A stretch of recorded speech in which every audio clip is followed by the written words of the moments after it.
Assalamualaikum warahmatullahi wabarakatuh. Perkenalkan, nama saya Suci Ananda dari kelas 11 IPS 2. Di sini saya akan menjelaskan mengenai kerjasama ekonomi internasional. Kerjasama ekonomi internasional adalah suatu hubungan kerjasama yang dilakukan oleh suatu negara dengan negara lain yang bertujuan untuk saling memenuhi kebutuhan dan saling menguntungkan. Adapun lingkup kerjasama ekonomi internasional, yang pertama adalah perdagangan internasional seperti ekspor dan impor di bidang jasa maupun barang. Yang kedua adalah pertukaran faktor-faktor produksi seperti pertukaran tenaga kerja, sumber daya alam maupun modal. Dan yang ketiga adalah hubungan utang piutang.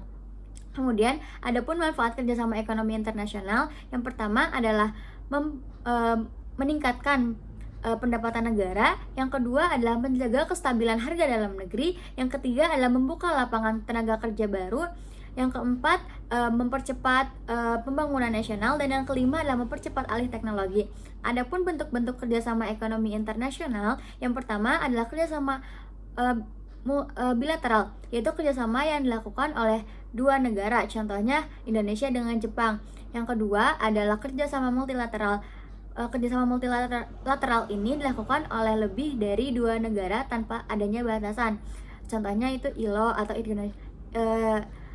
International Labour Organization, yaitu organisasi buruh internasional.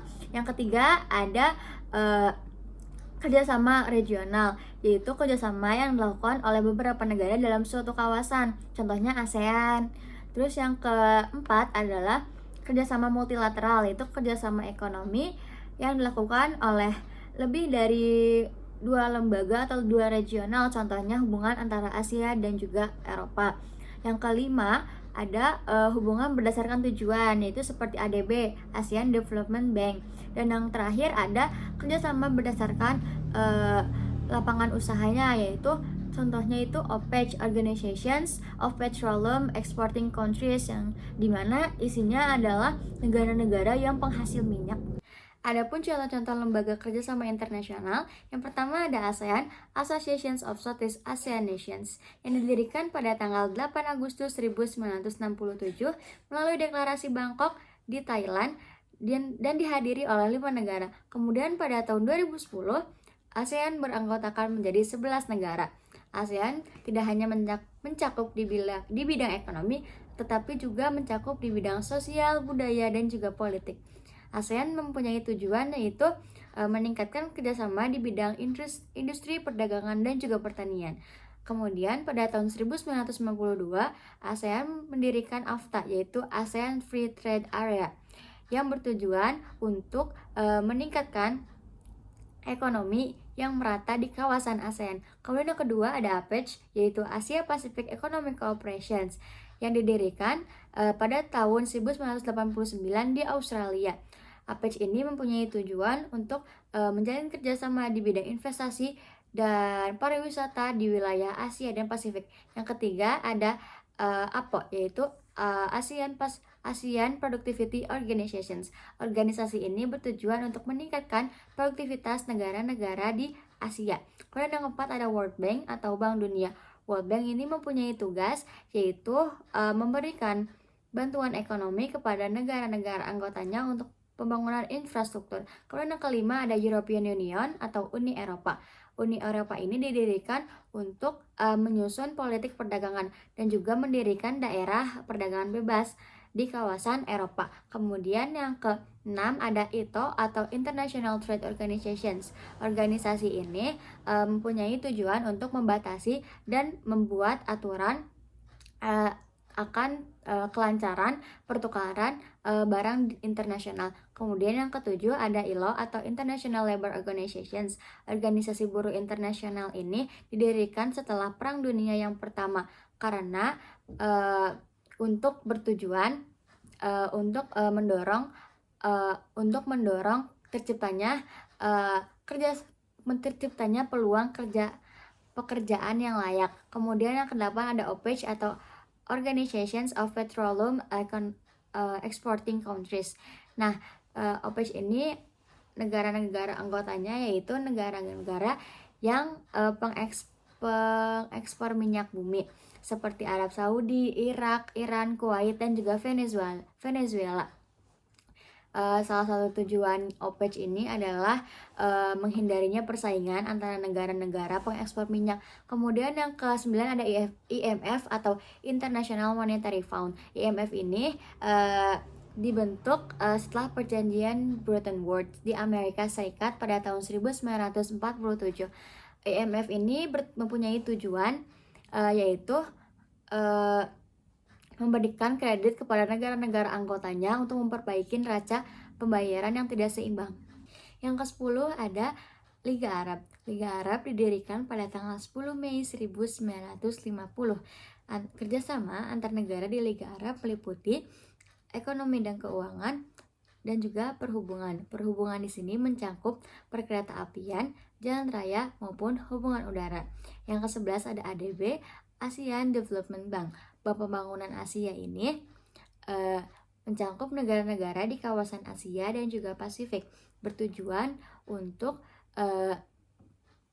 memberikan bantuan dana dan juga memberikan teknik kepada negara-negara yang sedang membangun.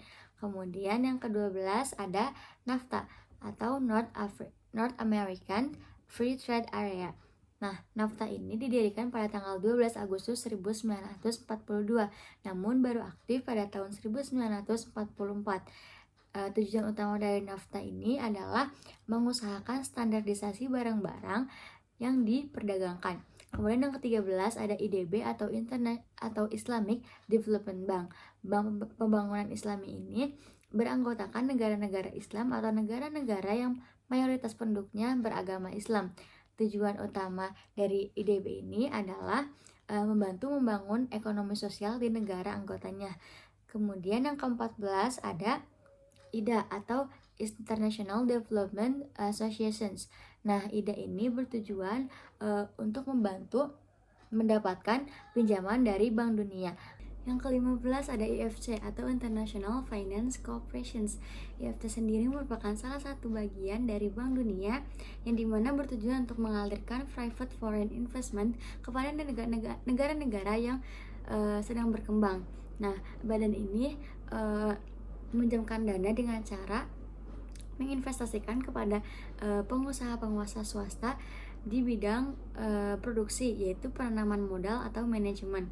Kemudian yang ke-16 ada ICSID atau International Center for Settlement of Investment Disputes. Nah, ICSID sendiri merupakan salah satu bagian dari Bank Dunia juga, yang dimana bertujuan untuk memberikan jasa berupa penanaman modal. Kemudian yang ke-17 ada UNDP atau United Nations Development Program. Nah, UNDP juga merupakan salah satu bagian dari Bank Dunia, yang dimana dia memberikan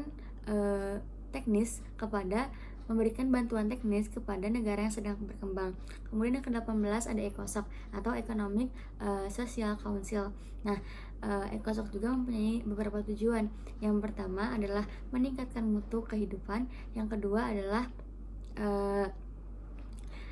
meningkatkan pembangunan ekonomi dan sosial. Yang ketiga, menyelesaikan perselisihan sosial dan kesehatan internasional. Dan yang terakhir, meningkatkan hak-hak asasi manusia.